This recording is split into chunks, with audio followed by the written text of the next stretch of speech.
So, hello everybody, and welcome to the today's ODTN use case team call. Thanks for joining. As a first step, I want to just a bit of a touch up on the working day at ONF on Monday the 3rd. I have confirmation for 14 people, among which Hiroki, Kwan, Dominique, myself, and a few others from different companies. So that's good to know that we have this say, group of people discussing ODTN. And I've put down a few bullet points about what I would like to have as a agenda per se. Um, I would like to a welcome and introduction. That's okay. But I would like to level up everybody on the state of the project and make sure that everybody on the same page on everything we're doing, every effort that we are pursuing, and then have a few discussions around the OLS workflow that we're currently taking on, and discuss the progress around the OLS integration. Um, in order for everybody to know the points that we are trying to achieve, and let everybody be able to discuss further points on that side. Then discuss the power and the wavelength of and the configuration of OLS and transponder. If they have to match, what would be the matching and what we would work on that. Discuss the tuning for the transponder side, in the sense that in the past we have a reference implementation from Ramon, which is on Gerrit now, but everybody would need to be aware of what needs to be done for phase 1.5 on the transponder side. Then discuss any piece of ONOS that needs attention, and if anybody wants to bring up something or anything that needs to be taken care of.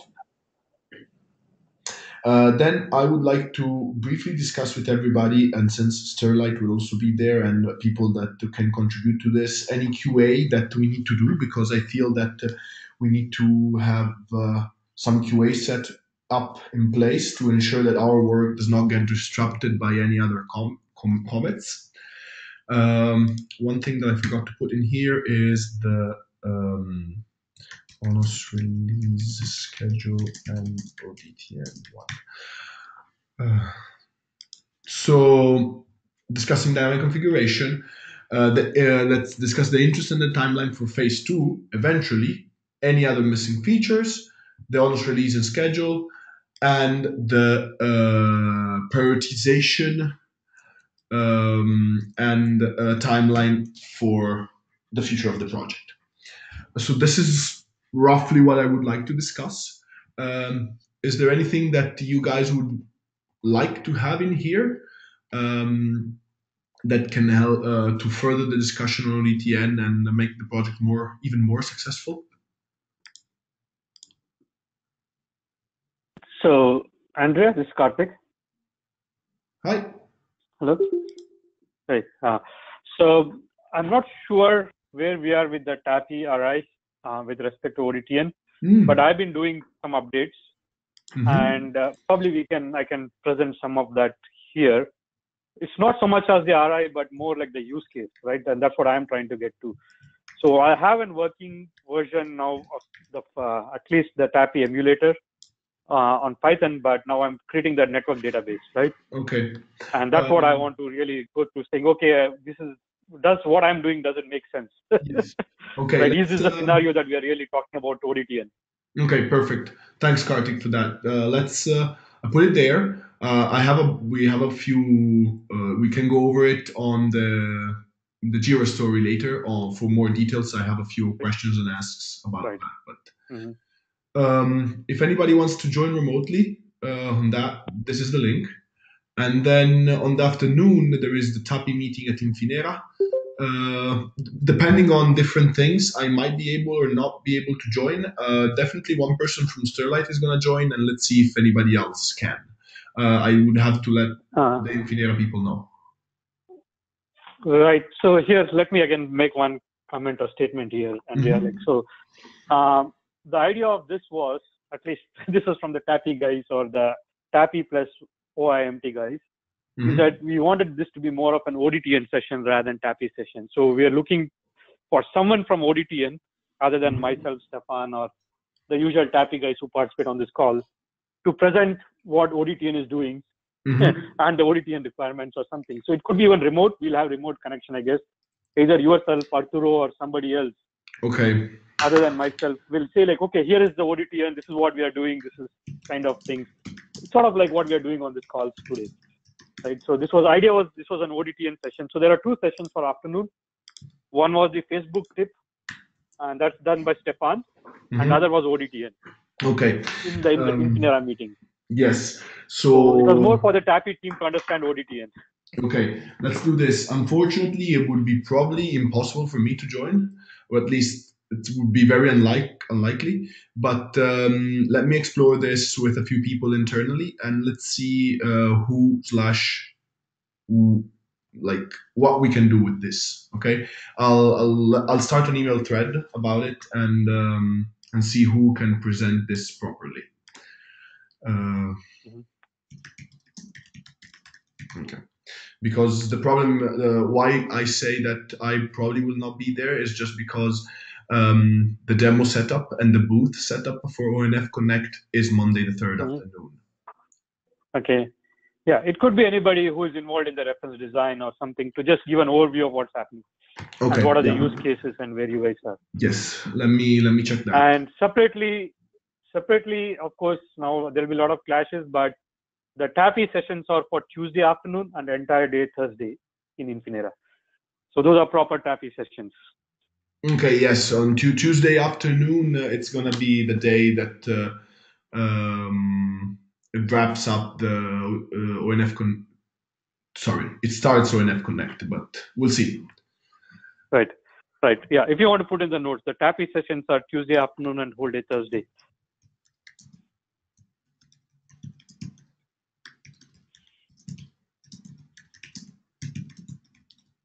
Okay. Okay. So like we did last time, let's go over the Jira stories for ODTN that we have.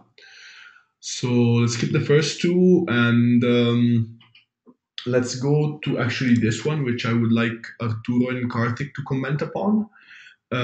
Just first, let me give you my status. I have I tried what Arturo sent out, and I was not able to make it run, but maybe because I was doing something wrong. So I'll let Arturo and Karthik comment on this story. Okay, before Arturo goes, maybe I can also make one statement and then give it to Arturo. So I tried doing the Java Jessie server, right? And I tried doing from scratch, not based on the whatever Arturo sent, and I couldn't get it running too. I got it to compile, but I couldn't really get it running in the sense like startup and like in the servers up and responding to requests, because it was always hitting some exceptions where it could not find certain classes. Yes, that was like that. So I gave up on that. So I gave up on that on my side. So I went back to what I knew, like I went back to the Python generator, and I found some bugs or some breakage in the Open API generator code. I was able to fix those because I just knew it better than Java generators, and I got my Python instance running. But the Open API Community Edition, the generators, there was breakages between like last 6 months of commits. So I don't know if that's the same case with Java or not, and Arturo and team have fixed something there which makes it work. Yeah, there is a couple of issues with the Java. I think that the mail, I was trying to review the mail that I sent you because I guess that the starting point was not it was the junk files, right?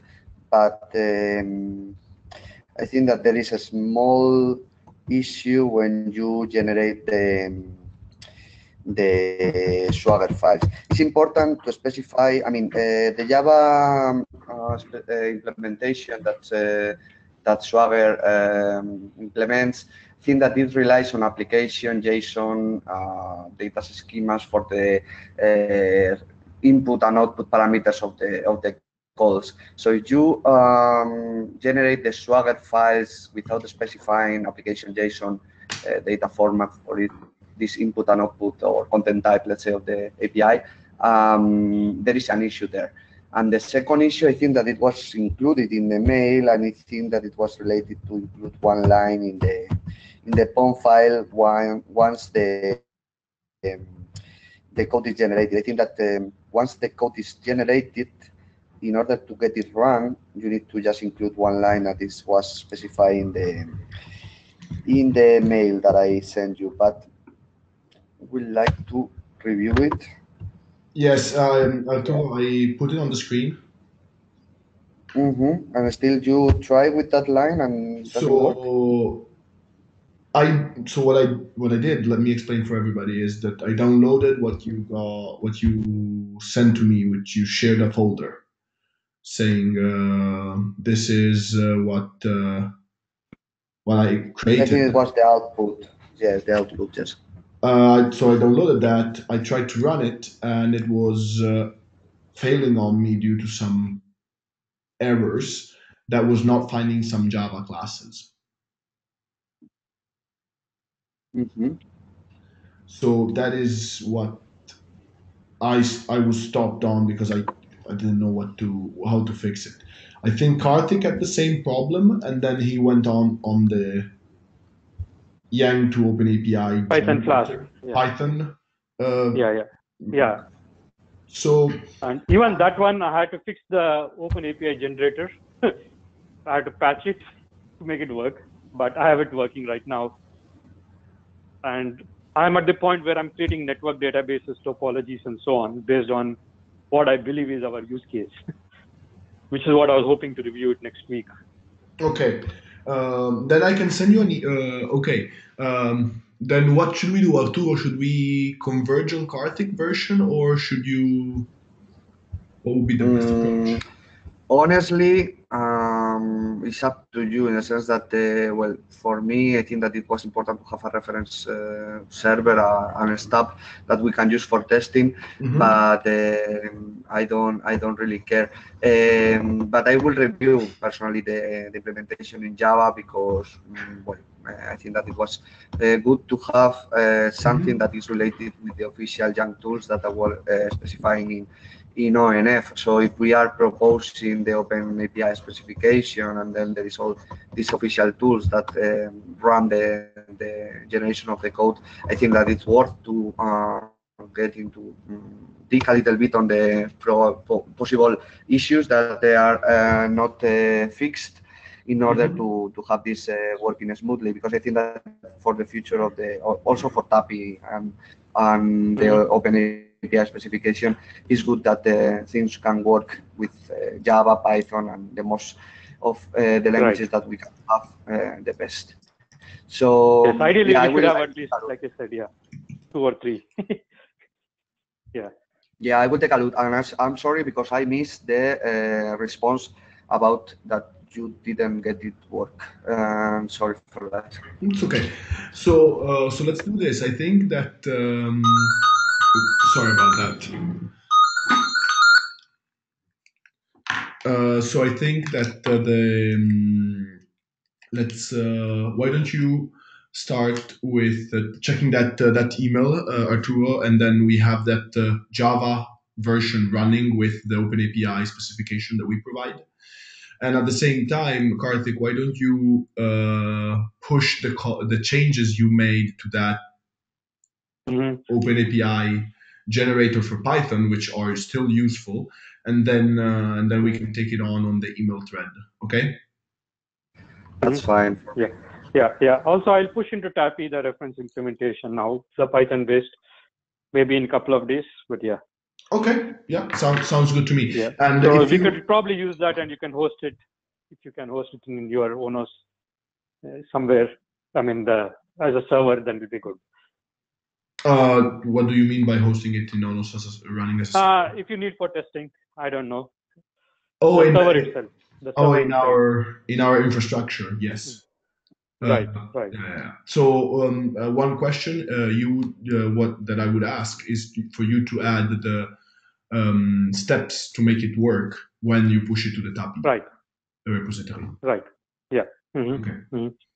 Okay. Yeah. Thanks. What I'll end up doing is probably I'll end up splitting this task, one for the Python and one for the Java, just since we are pursuing both, and I think there's value in both. Nice idea. Okay. Yeah. Okay. So that's one. On the other note, starting from there, since you have it running, Arturo, can you please comment on the device description discovery for the OLS implementation? Yeah. After last call, what we basically did was to review the latest commit that it was fixing, but the one that you did, that it was fixing the issue of the multiple devices down to the REST driver plugin. So based on that, we rebuilt our implementation, but we are still having some issues, as I was commenting you offline this morning, on the register of the device. I mean, we are basically doing the steps that you have uploaded in the ODTN wiki. So we are basically activating the app, then we are sending by CLI platform, or well, by the Cure REST that is uploaded there, the information about the device. We are able to discover, once this is, let's say, affected, we are able to discover the driver, but at a certain point, the function is creating a handler, which is going to be used for the description discovery and for the statistics and these things.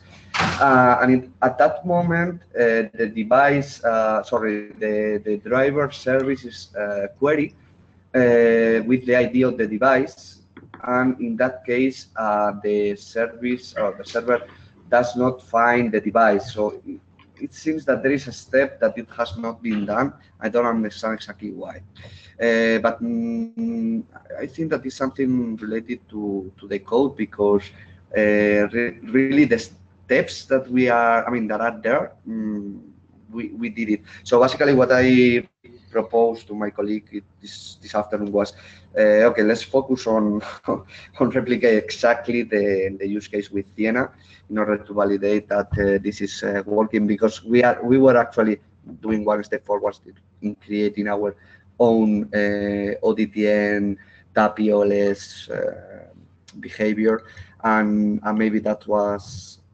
might be the issue, maybe with the POM file that is not activating some of the apps and so on. Just one question regarding the activation of the apps. Can you go a little bit up in the wiki? Yes.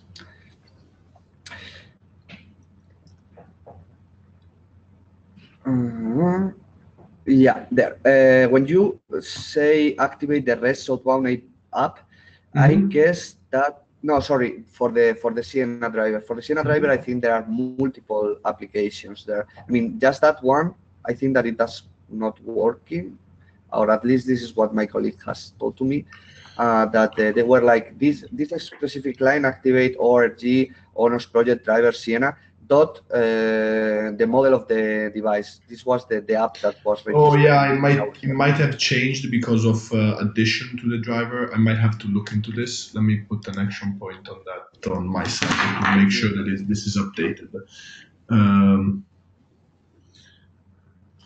Anyway, okay. I think that we are in the good way, because some of the problems that we had last week that were already solved. So I hope this part of the discovery of the device is getting fixed this week, and we can continue with the progress. Let's do this. Why don't we set up some time, maybe tomorrow morning, if you can, or your colleague can, to go through the steps and see where the problem is, so you don't spend too much time on something that it may be trivial. Let me start an email on that. Okay, yeah.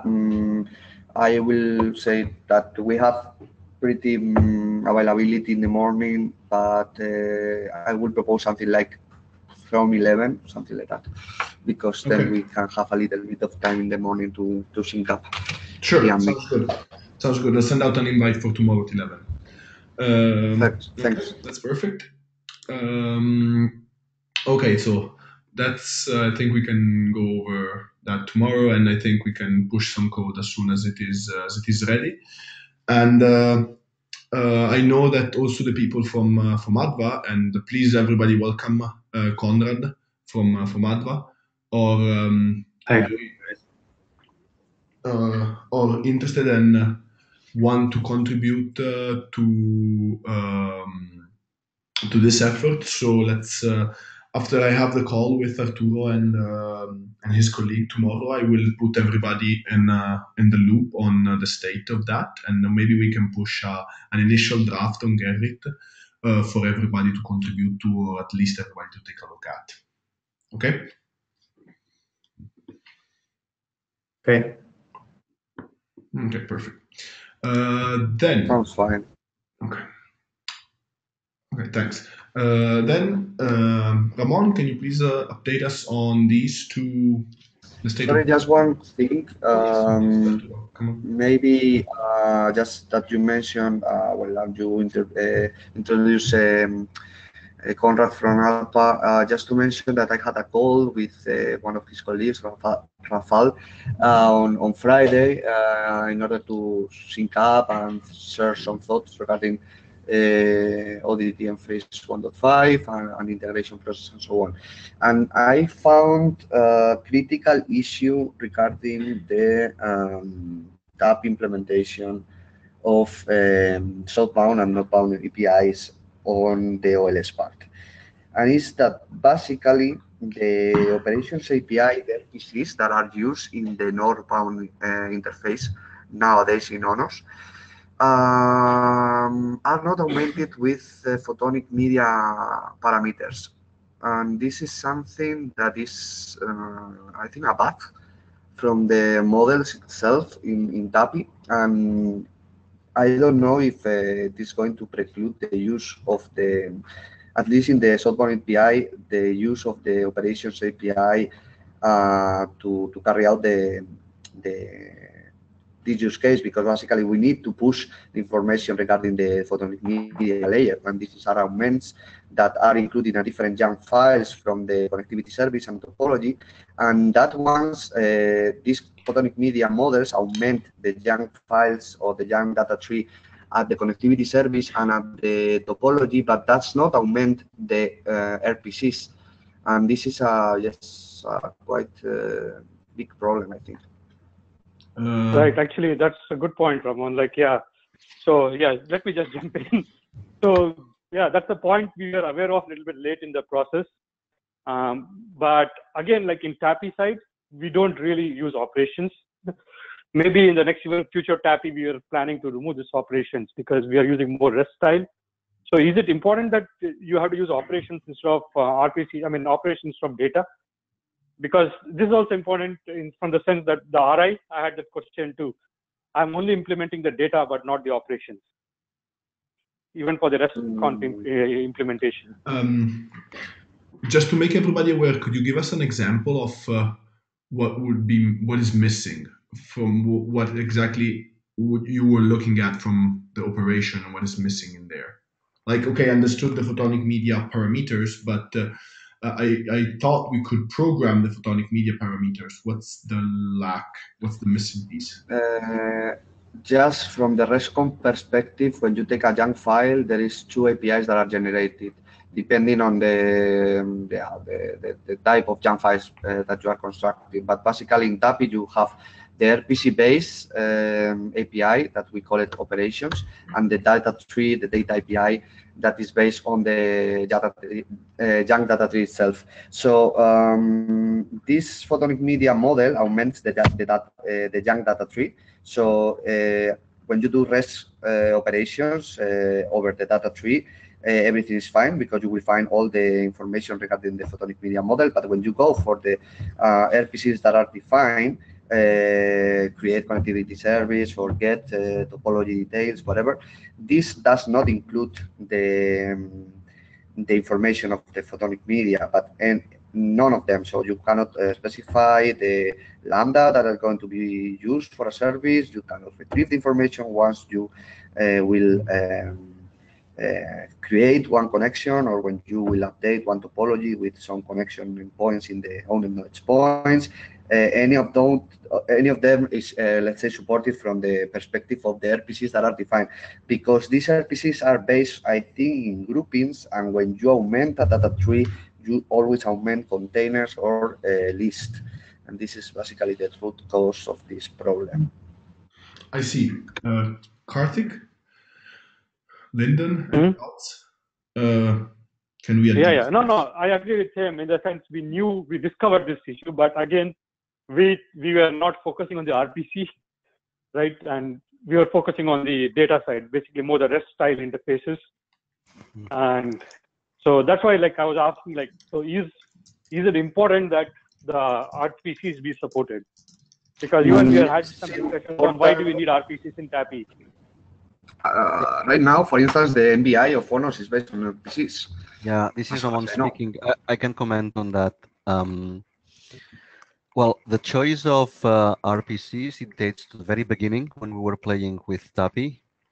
And one of the, we sent an emails elaborating on this, and one of the problems is the current status of what's called as a dynamic configuration system. When you post a data on the RESTconf northbound interface, it goes through an already existing RESTconf systems and so on in ONOS, and basically it ends up posting the data on a protocol independent and format independent tree. And then you get events for all those operations, but at a very low level. That means node by node. So if you do a post with a JSON, then you get even typically 20 or 30 events on very fine-grained events, either to node and tree, and you don't have a clear delimitation of the logical operation itself. The choice of going through RPC, which is what we have in the code now, then we have more or less tested, is that to some extent, the RPC is self-contained. So you just get a RPC request and all the inputs are there, and basically you have to forge the output. And that was an approach that was quite reasonable given the complexity of making sense of the other approach. And I understand that this was okay for existing TAPI Pre 2.1. And I must admit that I've been a bit surprised because I checked that ONOS, I did the TAPI 2.1, but I didn't realize exactly what Arturo just mentioned, is that there are no arguments for the RPC. No, there has never been arguments for RPC in TAPI. That was the problem. Then because after the initial thing, we never, when we did that arguments, we only did it for the data. But we can do it for RPCs, but we always, in our back of our mind, we wanted to stop doing RPCs based on the pattern itself. Then in order to mitigate this problem, so I understand that Arturo is using the Yang models, not only to generate the Flask or the Java-based, let's say, OLS emulator, but ideally, those Yang models are also processed to generate the Java classes that can be implemented. For this, you can use ONOS Yang tools. I'm not very happy with that status, but that's not a topic. Or you can use any other generator of Java classes. But there is a problem. Of course, if the RPCs are not there, generating the Java classes to interact with RPCs at the SBI, it's not useful either. This can be mitigated if, like we do in OpenConfig or in OpenRODM, it's like, okay, we know that it's Yang, we know that it's TAPI, but we can nonetheless somehow hard code the actual JSON or XML, not hard code, but programmatically generate the JSON or the XML. That mitigates a problem in the SBI. However, if we want to use ONOS as with TAPI 2.1 as NBI, the lack of RPC, I agree, it's a bit of a problem. And maybe the question, I don't want to put people into compromises, but is it foreseen in the somehow near or short-term future to extend RPCs for TAPI 2.1? So we can do it if there is a need. So I can tell you, like, where there's different schools of thought here, right? Because TAPI is also used in MEP, and there have been discussions on here. So there is a general, thinking that RPCs in TAPI are wrong. There should be more actions on the classes, if you think UML, right? So there is a general thinking that this should not be RPCs, but they should be actions. And the TAPI RPCs are really just mirroring the REST CRUD, right? CRUD operations, create, update, read, delete. That's what we just create RPC versions of those. And so more from pattern point of view, people thought that was wrong. It should be more actions, not RPCs, right? We don't have any real RPC kind of which is not tied to some class. So that is one issue, right? So, but it's easy to, not easy, it's a little bit work, but we can augment it. But the thinking at least was that, okay, we should eventually get rid of these RPCs in TAPI because it doesn't fit the patterns. I agree. Right? Because RPCs are basically like standalone operations. I agree. In reality, these are not standalone operations. These are actually CRUDs on existing connectivity service or something like TAPI classes.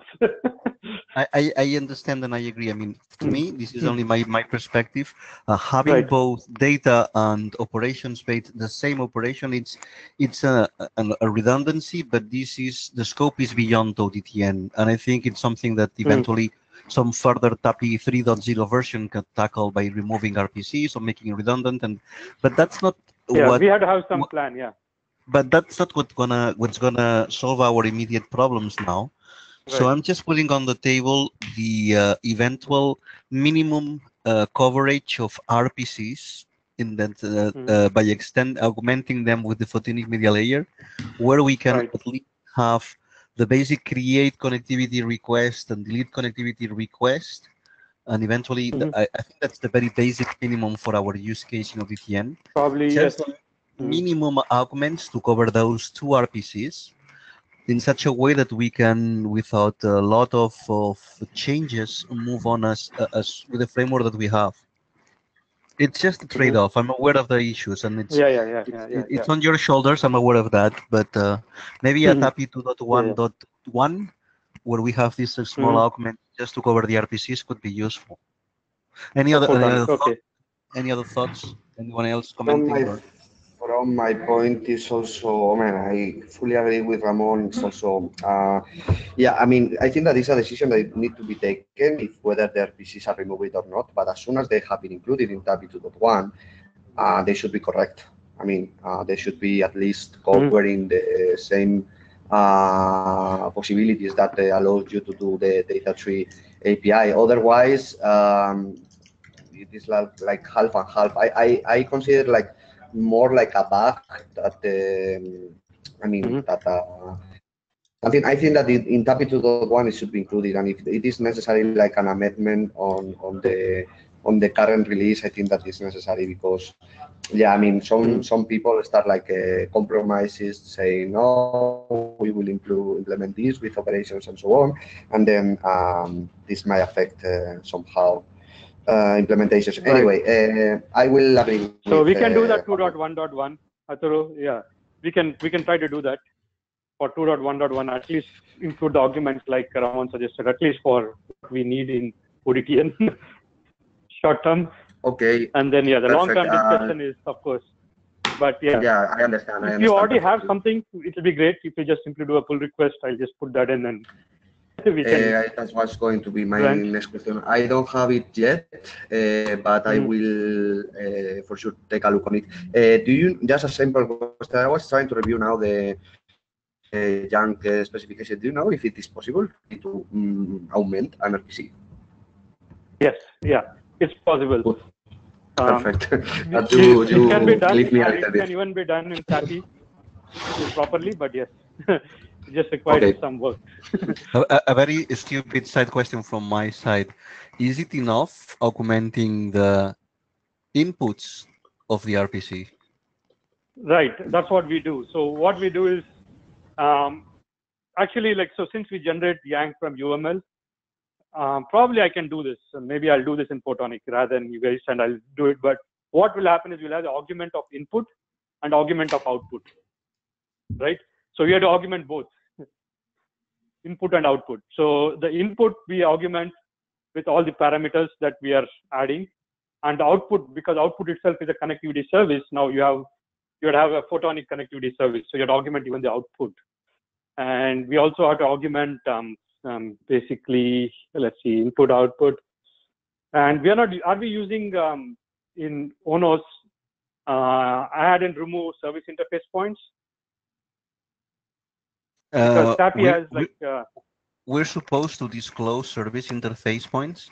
We do that. So if you attach devices to ONOS and it parses the ports, then every port becomes a service interface point. What it is not done is tagging those service interface points with photonic media layer attributes. That's not done. But also we are then we have to augment.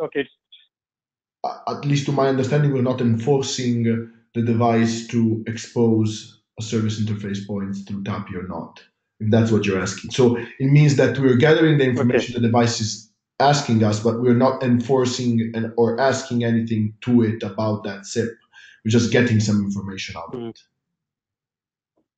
Right, but if you are using again RPC to get, right, again I have to augment even those. So it's a lot of arguments, but in many places. No, I think ONOS uses internal or OpenRODOM or OpenConfig or whatever models to retrieve the information, and then it stores it in the database so it is seen by the northbound interface. That includes SIPs. But the only RPC that really we care about now for the purposes of having a proof of concept is connectivity request. Okay, create connectivity request. Okay. Yeah, create and delete eventually, of course, but delete too. Yeah, delete. There is not much. Yeah, there is nothing to augment because delete only you need the ID. The ID, and we don't send the response output. Yeah, so maybe we don't need to augment delete. Typically, you need to augment input output of post. I mean the create and the retrieve. Output of retrieve. Yeah, even in those cases, I would prioritize and I said create first and then retrieve. Right. Okay, then let's do this. I've taken a few notes. I'll try to summarize in an email and I'll put it down also in a Jira story so we keep track of it. If Karthik, this can be done fairly soon, it would be better because we are always aiming for the OFC demo, and I think this is important for that. So the sooner we get this into TAPI, the sooner we get it into ONOS, and the sooner we make everything good on that side. All right. Is there anything for ONF Connect as a demo? No, this is not for ONF Connect. ONF Connect, we're doing a phase 1.0 demo. Okay, good. Okay. No. I can do it. Yeah. To avoid doubts, okay, because I always like to cover the minimum as a backup plan. We would be able to somehow cover the OFC demo because it is critical as the SBI interface, and we can hack around by not using auto-generated classes. And it could be used at the NBI because at the end we only use UUIDs of SIPs. But just to cover OFC, so people don't panic. It's ideal if Karthik can augment those minimum requirements from ODTN for a .1 release.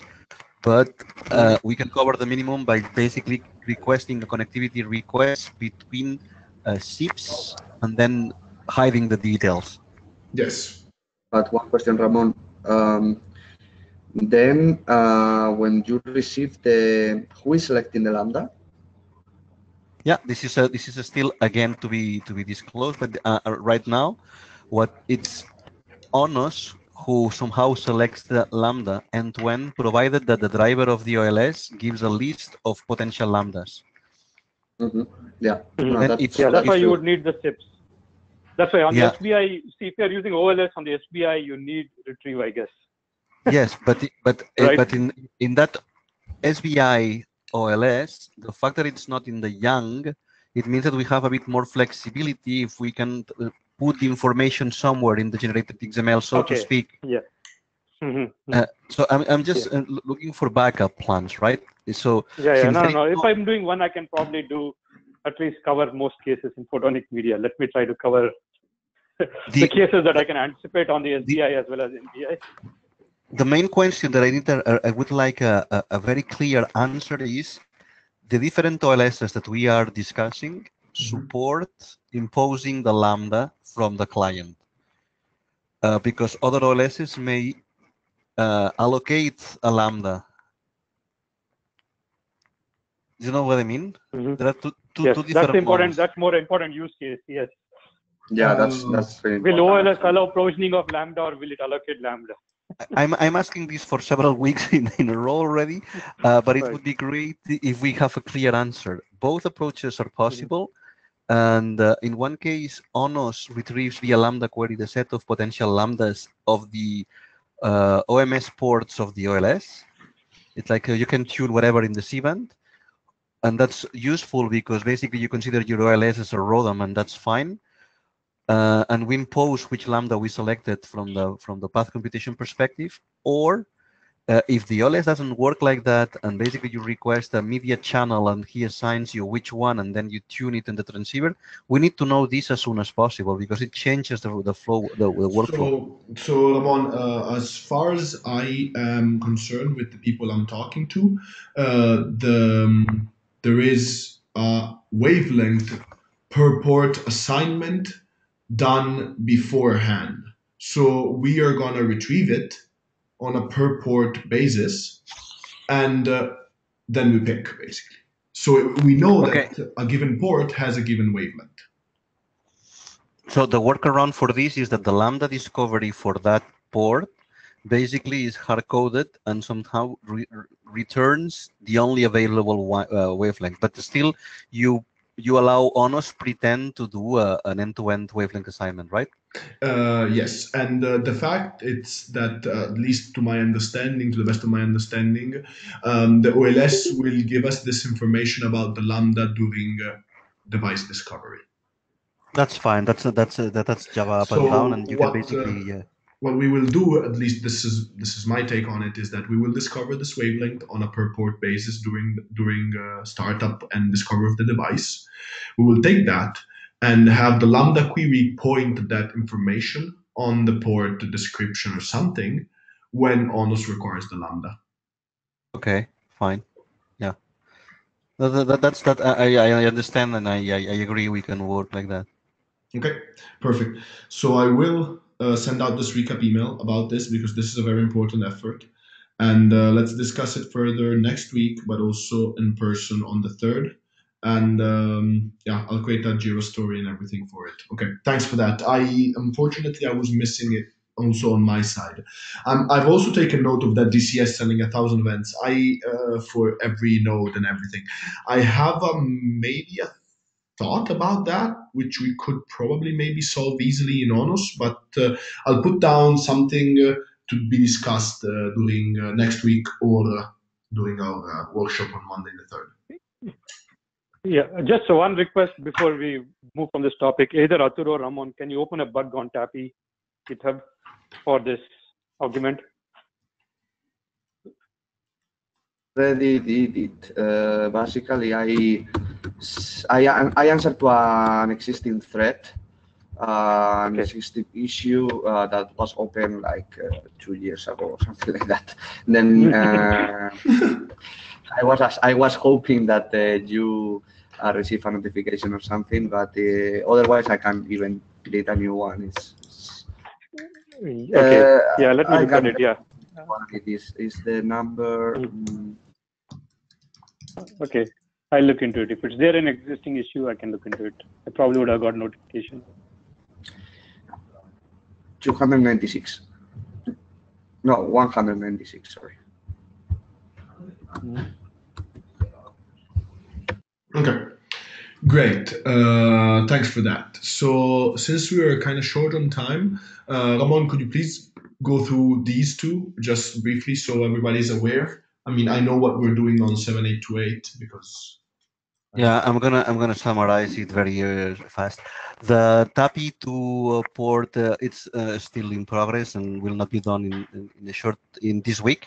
I'm doing it regardless of the potential problem with RPCs and photonic layer that we just discussed. So it's put on hold, and I would like to close the other ticket assigned to me, which is 7828, and as you know, it's almost closed. There are only a couple of questions regarding how do we assign the power to the transceiver. Yes. This is something to be discussed. As you know, what we do is we do basically I just briefly mentioned, we implement the Lambda query, the flow programmable, and we can set up end-to-end connections. And it works. It allows us to dynamically set the optical channel of the allocated wavelength directly to the OpenConfig. I will get back to this, but the problem that I wanted to comment, which is key for today, and it was also in the mailing list, is that OpenConfig terminal device assumes bidirectional connections. It means that when you go to read the Young model, there is a paragraph that says all the operations here are described from the perspective of the TX. It is assumed that the RX is done symmetrically or blah, blah, blah. So what it means that if you change the frequency to an optical channel, it's supposed that the receiver end is doing that. In ONOS, you can support unidirectional or bidirectional. The problem is that if it's unidirectional, we are not sure of what kind of rules would be needed at the receiver side or how to map them in OpenConfig. So this is left for further study, and the current assumption is we will be working with bidirectional, and we are only setting up rules at the transceiver side. So when you see both directions of the connection, each transceiver is supposed to implicitly configure the receiver part. I don't know if it's clear, or I can summarize it better, or you have any questions.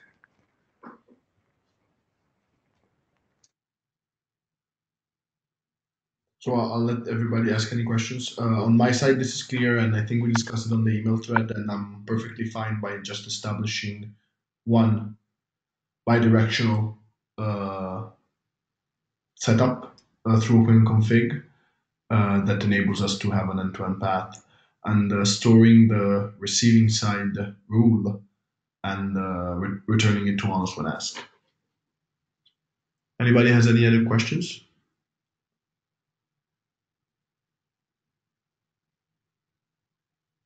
Okay. If not, let's just proceed as. Sorry, one final remark. This is the question that I wanted to ask. One of the two operations main that we have to do at the transceiver is to set up the frequency and the power. Right now, we don't have a clear view on how to set the power, and it would be great if vendors could comment on this or to see what are the potential options, like setting up a predefined value or that, just to think about. I think that assuming current OpenConfig approach, there is no capability discovery on the devices, and then this should be read from a datasheet or something, and that it should be provided by the vendor. So let's say in the pragmatic approach, I will propose something like a configuration file for the model of the transponder that you are configuring. So if there is a driver for Nokia, this kind of information should be included there. Quam, Dominique, do you have any thoughts on this? Yes, I have some thoughts. Just thoughts, please Arturo and over, please comment, Ramon. I think we will need possibly to have an algorithm to compute the feasibility of the power between the two transponder device. This, I'm speaking not specifically for Nokia, but in order to compute the feasibility of the optical channel setup, we need to at least verify, we need to go through an algorithms. I'm not very knowledgeable about OpenRODEM, but I think this is also the way they do through OpenRODEM data model. Yeah, usually for the power, we have the kind of the power control. So you configure the power at a certain level, and then you monitor and you readjust. I think the question is whether to know, the range of operational power that that it can be configured into the transponder. Because if you know the range, for me, the most pragmatic approach is, okay, you assume the worst, you put the maximum power, and then it will be the OLS that responsible of equalizing the channel. Right, right. I agree. This is more of another final comment to Juan and Dominique is we are doing this also motivated because we're using an already tested and stable optical model in ONOS, which is the one that does the k-shortest path computation, routing and wavelength assignment. And of course, I know how the system works, and we could eventually extend it to do more complex algorithms, to do some kind of power management. But I really think that we are a bit short in terms of actual development resources. So if we can just focus on the key messages of ODTN and then these secret sauces of doing power allocation, maybe we can just leave them out of priority, so to speak. Just a personal thought, of course, you can comment on that. Moreover, I think that without more visibility in the photonic layer, this kind of algorithm does not have enough information from the network in order to be implemented. I agree. Let's revisit it maybe at a later stage for phase 2.0 if we want, but that's my opinion only. So my suggestion is, for now at least, unless someone triggers that discussion more in depth, setting a predefined value that it's common across the use cases, it's a very reasonable approach. Yeah, yeah. Okay, let's do this. Because I don't know. Sorry, Dominique, go ahead. No, I don't know how much the OLS controller is aware about what are the capability it has, but usually it's the responsibility of the OLS controller to propose the power. After that, how it is negotiated between the OLS controller and the ODTN controller, ONOS I mean, I don't know. Okay. Well, this is something that we can discuss. Yes, maybe it's another way to see it.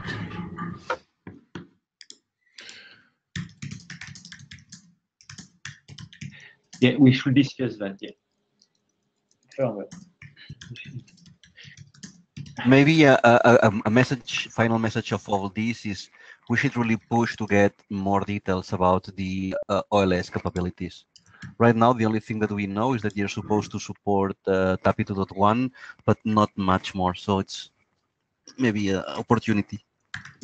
Okay, yes, sure.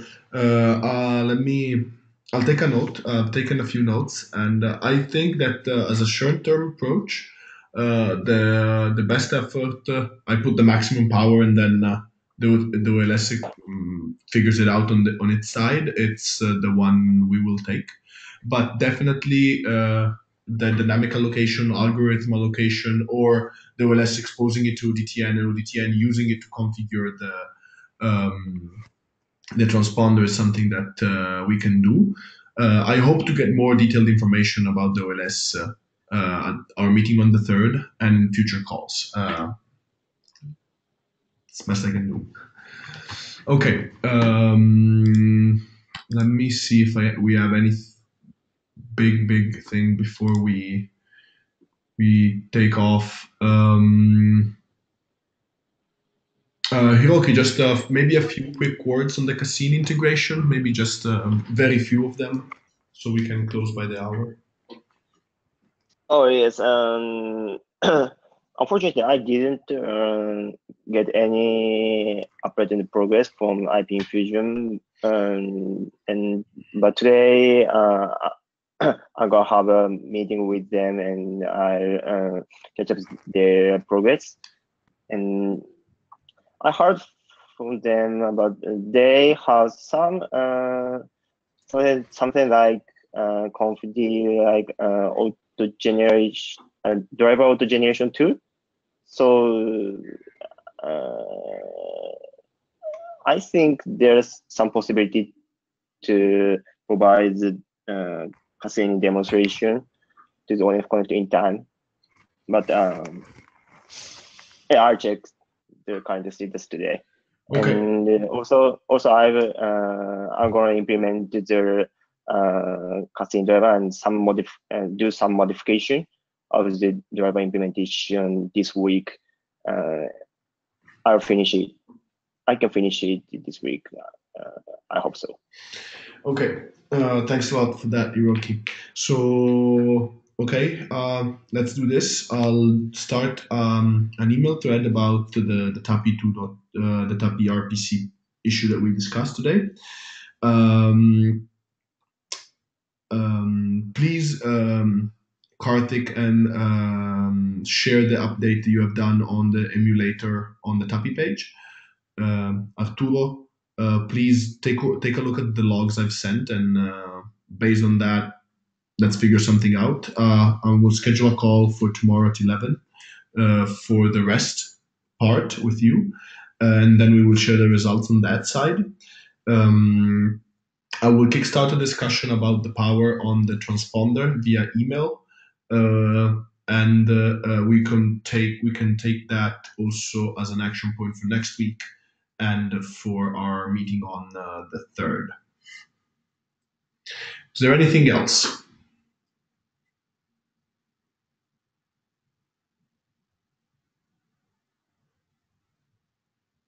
Okay. Just a very fast question. Yes. Any blocking issue to merge 7828 to master, or are you waiting for the power aspect to be? No, I think we can merge it and then add the power later. I would just ask maybe a few people from the Nokia side, so Juan, Dominique, could you please just take a look at it and see that the flow makes sense also for your transponder? Yeah, that would be great. Okay. Yeah, so I'm gonna have a look, Roy. I can send you an email about that. Yep. Okay. Also, sorry, I'm always if it would be great if we can avoid a multiplicity of very similar drivers. So it would be very useful feedback from Nokia if, based on that patch, there are specific things that their agent requires. Maybe we can find a way to extend that supposedly independent driver to cover Nokia's behavior or any other vendor's behavior, rather than having a multiplicity of very similar but slightly different drivers. That's just a comment. Excellent. Okay. Yeah. I will send an email to you guys about this, covering also this topic, so you can take a look at Ramon's patch to see if it suits your purpose also. Okay. Okay. So thanks everybody. I will publish the recording soon, maybe tomorrow morning, or I don't know, maybe later. And I'll kickstart by starting today, ending tomorrow, a few emails around the things we discussed. Thanks, everybody. I'll see you online and see you next week. Bye-bye. Thank you. Okay. Bye-bye. Bye. Bye. Thank you. Thank you. Goodbye.